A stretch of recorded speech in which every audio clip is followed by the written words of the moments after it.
Pero kung bago ka pa lang sa aking channel, paki-like, share, and click the subscribe button and the notification bell para lagi kayong updated sa mga parating ko pang uploads.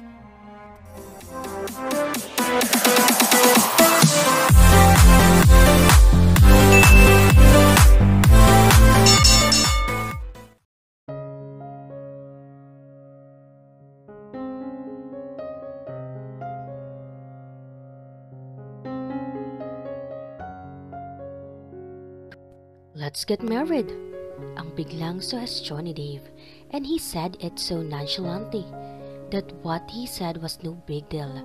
Nanlaki ang mga mata ni Camille. Di siya makapaniwala sa mga salitang lumabas sa bibig ng kaharap. Para bang gusto niyang itapon sa kalmado mukha nito ang hawak na frostino para malaman niya kung nasa katinuan pa ito. Kung magalit ito, meaning nasa katinuan pa ito. Pero kung mananatili ang mayabang ng ngiti nito sa mukha, siguradong may sapak na ang lalaking ito, ang sabi ni Camille sa sarili. Pero pinigilan niya ang sarili. "What are you talking about?" ang takang tanong ni Camille. Nagtaas pa ang kaliwang kilay niya at halos matawa sa kanyang pagsasalita. "It's a win-win situation for us. Just think. It will be easier and saves us from the inconvenience na magsampa pa tayo ng kaso sa isa't isa for the child custody. Mukha namang wala sa ating dalawang gustong mag-give up sa baby." Ang paliwanag ni Dave. Hindi sumagot si Camille. Maging asawa niya? Ni Dave? Ang kilalang playboy? Hindi niya yata kayang makasama sa isang bubong ang taong kinamumuhian niya dahil sa pang-iiwan nito sa kanyang bunsong kapatid. O dahil ba sa hindi niya kayang kakaibang karisma na hatid ng lalaking ito sa kanya? Camille thought. Dave saw the doubts on her eyes. He wrapped his arms across his chest, leaned at the backrest of his chair, and smirked at her. "You don't have to worry, Miss Camille Garcia. You're not my type. Your virtue will be in talk with me because I will never ever fall for you." Ang mariing sabi ni Dave. Camille was taken aback sa mapang-insultong salita ni Dave, but instead na magalit, she smiled sweetly at him, and he saw his face turn stern. Tumikom ang bibig nito and she saw his jaw twitch. "Huwag ka rin mag-alala, Mr. Dave, dahil kahit ikaw na lang ang natitirang lalaki sa mundo, magpapakamatay na lang ako kaysa pumatol sa kagaya mo. So, let's get married. It's just a legal arrangement para sa ating dalawa at para sa ikabubuti ni Calex. He'll have a daddy and mommy who loves him very much." Kumunot ang noo ni Camille. Manhid ba itong lalaki na ito sa insulto? Ang tanong ni Camille sa sarili. She shook her head. "For your information, ikakasal na ako kay Ryan next year. At di ako katulad mo, na mabilis magpalit ng babae na parang damit lang. Hindi ko pwedeng i-break nang ganun lang ang relasyon namin para sa'yo." Ang mariing sagot ni Camille. "You're not going to break up with him because of me. You're going to break up with him because of Calex." Ang mariin. "Akala ko ba, handa kang gumapang sa lupa para gawin ang lahat para kay Calex. So, kung di mo kayang iwan si Ryan, give me Calex." Ang hamon sa kanya ni Dave na inilapit pa ang mukha nito. "I will not give you Calex without a fight." Ang galit na sagot ni Camille at kumuyom ang kanyang mga palad sa ibabaw ng kanyang mga hita. "So, handa kang patagalin ang proseso ng child custody? Tell me, ano ang sinabi sa iyo ng expensive mong abogada?" Ang tanong sa kanya ni Dave na may paghahamon. Hindi nakasagot si Camille. Naalala niya ang sinabi ni Attorney Melissa. Last time na nagpunta siya rito, pagkatapos kuhaan ng DNA sample si Calex at Dave, Attorney Melissa has been straight to her na kapag napatunayan na si Calex ay anak ni Dave through DNA test, pwede na nito agad makuha ang bata dahil si Dave ang surviving parent nito at may kakayanan si Dave na i-provide lahat ng kailangan ni Calex. The child custody case will take months of hearing habang si Calex ay nasa custody na ni Dave. At kahit gaano pa siya kagaling na abogada, she won't be able to get Calex from his father, not unless may mental illness or drug dependent or abusive si Dave. which the burden of proof ay nasa kanila. Ang paliwanag pa nito. Though, the good lawyer promised her that she would do everything to help her, it doesn't mean she would win in the end. Camille sighed. Pero di niya sinagot ang tanong ni Dave. She turned her head to her right and looked outside the glass windows. Dave scoffed.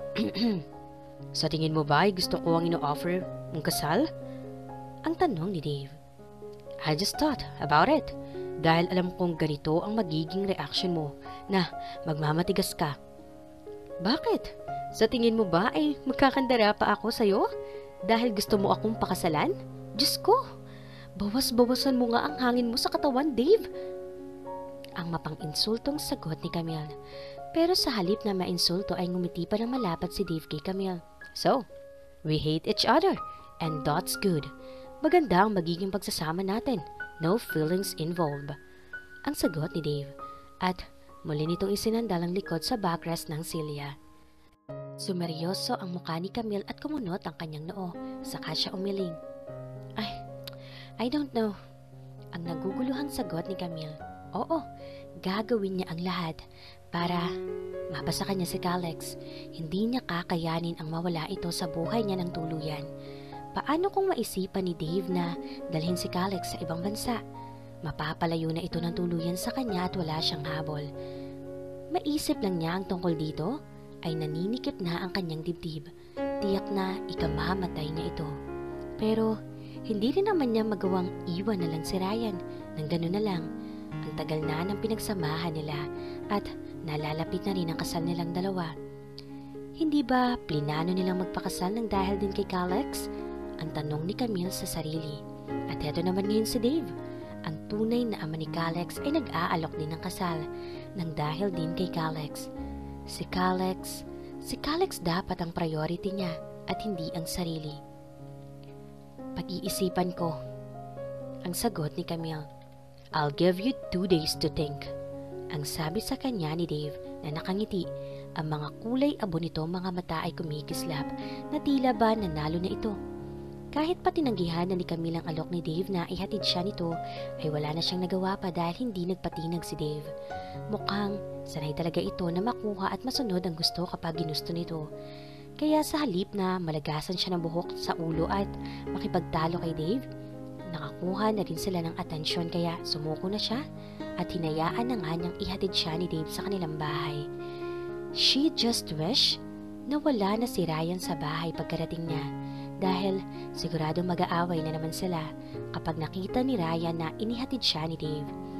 At tulad ng nakagawian nito, sa tuwing dadalaw ito sa kanila ay ilang minuto rin itong nagtagal para bisitahin si Calex. Nanlalambot at naguguluhan man ay itinago ni Camille ang kanyang nadarama sa kanyang mama. Pagkarating nila at nakita na naman niya na sumimangot na naman ito at nakita na naman ito si Dave. Kaya mabilis itong pumasok sa loob ng kwarto nito at padabog na isinara ang pinto. Napabuntong hininga si Camille. Mamaya na lang niya sasabihin sa kanyang mama ang tungkol sa napag-usapan nila ni Dave. Kapag nakaalis na ito, ayaw niyang mag-hysterical ang kanyang mama habang narito si Dave sa kanilang bahay. At di rin naman masyadong nagtagal si Dave sa kanilang bahay. Mukhang hindi naman ito ganun kamanhid at batid nito na kailangan niyang bigyan ng privacy si Camille para makausap ang mama nito. Alam ni Dave na mahirap para kay Camille ang magiging desisyon nito pero ito lang ang kayang ibigay ni Dave. Alam niyang malaki ang utang na loob niya kay Camille dahil sa pag-aaruga nito kay Calex ng ilang buwan. He knew that Camille invested her life and love to his son kaya alam niya magiging mahirap para rito ang mapahiwalay kay Calex. Pero hindi rin naman siya papayag na magkaroon lang ng visitation rights kay Calex. Siya ang legal na dapat makasama ni Calex. Gusto niyang magsama sila rito sa iisang bahay at masubaybayan ang milestone nito. Gusto niyang masaksihan ang bawat sandali ng paglaki ng anak. Isang anak na matagal na niyang hinangad at ngayon ay ipinagkaloob sa kanya. At muli na naman niyang naalala si Ellen, ang namatay niyang asawa. Dave gave Camille an option and Camille had to make a choice. Ang sabi ni Dave sa sarili. Even Ellen had a choice then. Ang malungkot niyang sabi sa sarili. Ayaw ni Dave na makasal pang muli sa kahit kaninong babae. Pero dahil sa tingin niya ay ito lang ang paraan para magkasama si Camille at si Calix, handa naman siya magpaubaya para sa anak. At sa palagay niya ay ganoon din si Camille. Kumain ka na, Camille?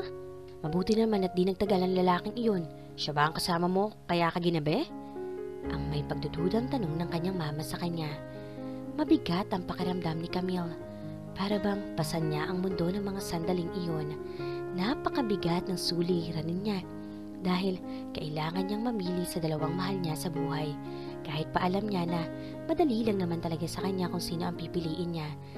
Ang mahirap lang para sa kanya ay may masasaktan siya. Nay, hindi po ako gutom. Ang sagot ni Camille. Naupo siya sa sofa habang karga si Calix. Niyakap niya ito na mahigpit. Hinagkan niya ang malambot nitong pisngi at huminga siya na malalim para samyuin ang matamis na amoy nito. At ang bigat sa kanyang dibdib ay tuluyan ng bumigay at di na niya napigilang tumulo ang mga luha na kanina pa niya pinipigilan. Camille, napapano ka? Ang alalang tanong ng kanyang mama at naglakad ito papalapit sa kanya at naupo ito sa kanyang tabi. Ma? Anak niya si Calix? Kukunin na niya si Calix sa akin. Ang sagot ni Camille habang umaagos sa mga luha nito sa mata.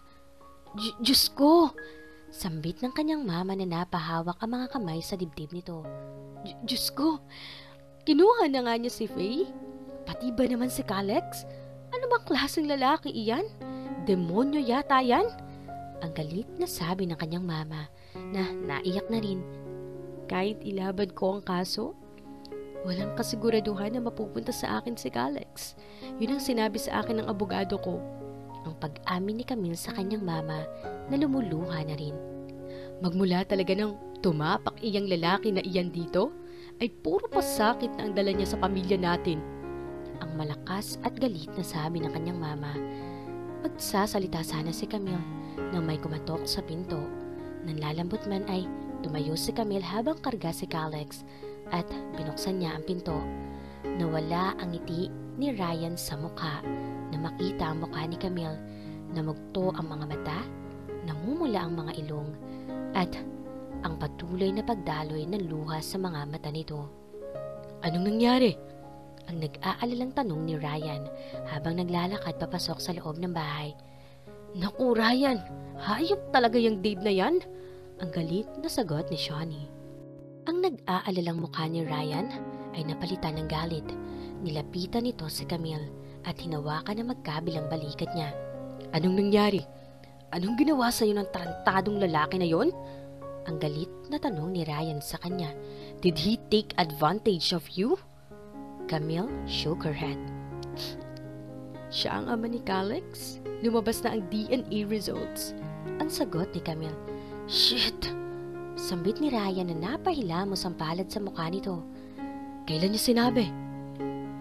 Kanina lang. Ang sagot ni Camille. Kukunin na niya sa akin si Calix. Niyakap siya ni Ryan. Shh! Don't say that. We would not let him have Calix. Pwede ka pang mag-file ng case for custody. Camille shook her head. Sinabi na sa akin ni Attorney Melissa na maliit ang chance na makuha ko si Calix dahil si Dave ang surviving parent ni Calix. At kapag nakita ng husgado ang DNA result, mabilis na makukuha ni Dave si Calix. Then, we'll ask for visitation rights. Ang giit ni Ryan. Visitation rights?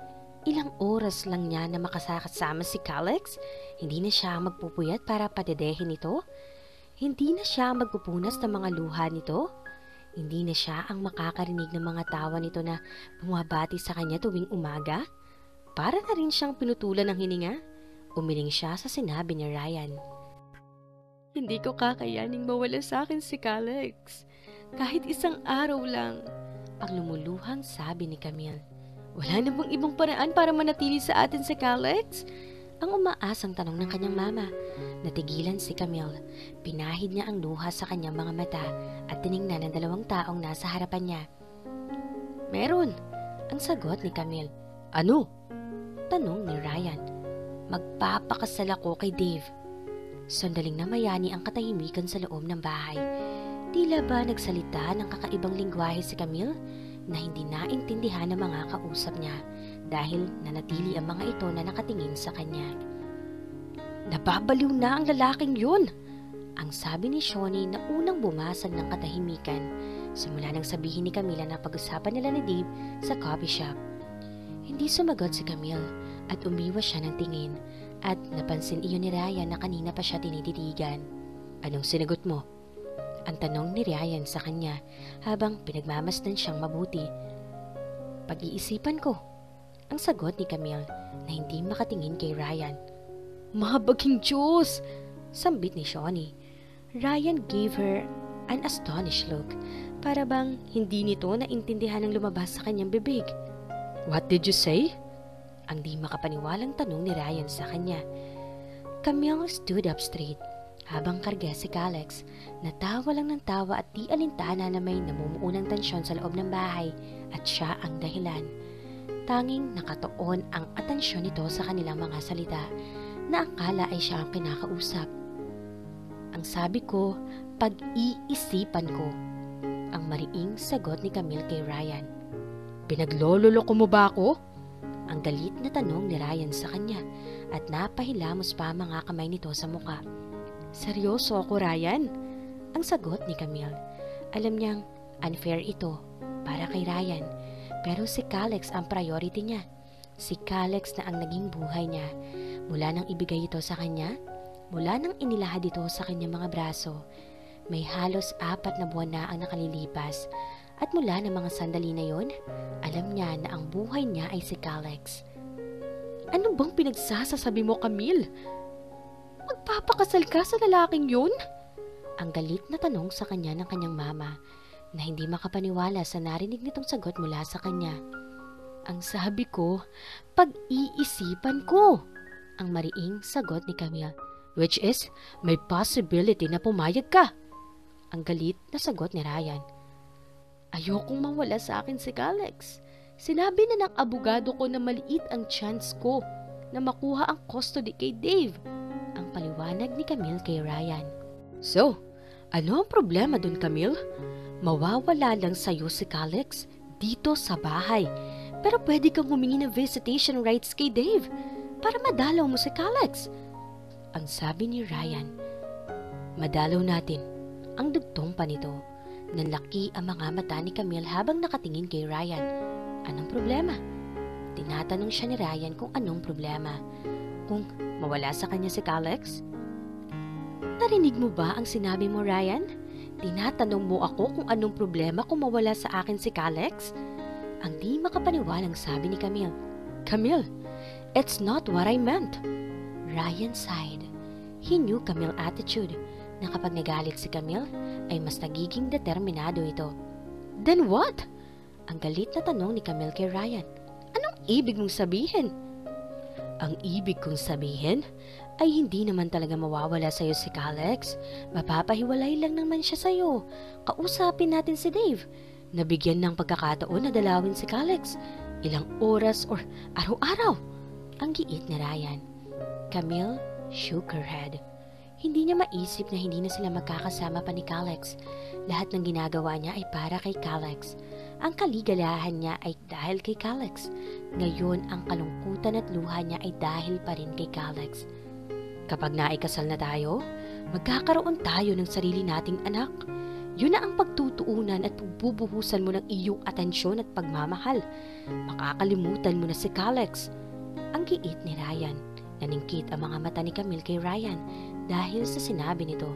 "So, gusto mong kalimutan ko na lang si Calex? Kasi magkakaanak din naman ako sa'yo, ganun ba?" ang galit na tanong niya kay Ryan pero hindi ito sumagot. "Parang gusto mong sabihin sa akin na iwan ko na lang ang isang bagay? Kasi kaya mo naman itong palitan?"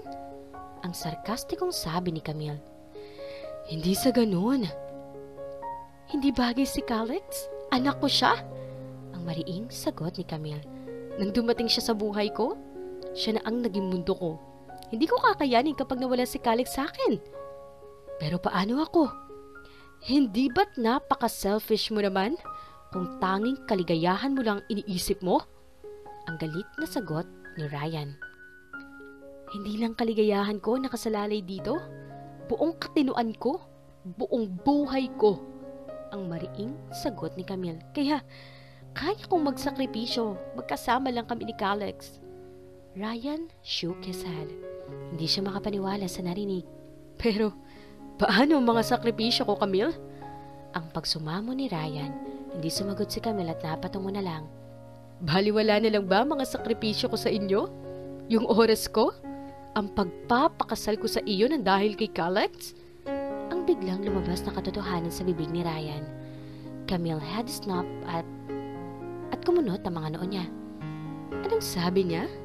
Ang tanong ni Camille sa sarili. Sakripisyo ang gagawin nitong pagpapakasal sa kanya. Natigilan din sa Shawnee nang marinig ang sinabi ni Ryan. At ultimong si Ryan ay natameme dahil sa lumabas sa kanyang bibig. Camille, akin na muna si Calex. Mag-usap na muna kayong dalawa. Ang malumanay na sabi ng kanyang mama sa kanya. Tumangutang lang si Camille at iniabot sa kanyang mama si Calex. Hinintay muna ni Camille na makapasok ng kwarto ang kanyang mama at si Calex bago siya nagsalita. I'm sorry kung isang sakripisyo ang pagpapakasal mo sa akin. Alam ko namang ayaw sa akin ng mga kaibigan mo dahil I don't hang out with them. Hindi kasi ako mahilig uminom at mag-party every Friday night. Mas gusto ko pa kasi magbukbok na lang sa bahay. Ang sarkastikong sabi ni Camille. Camille,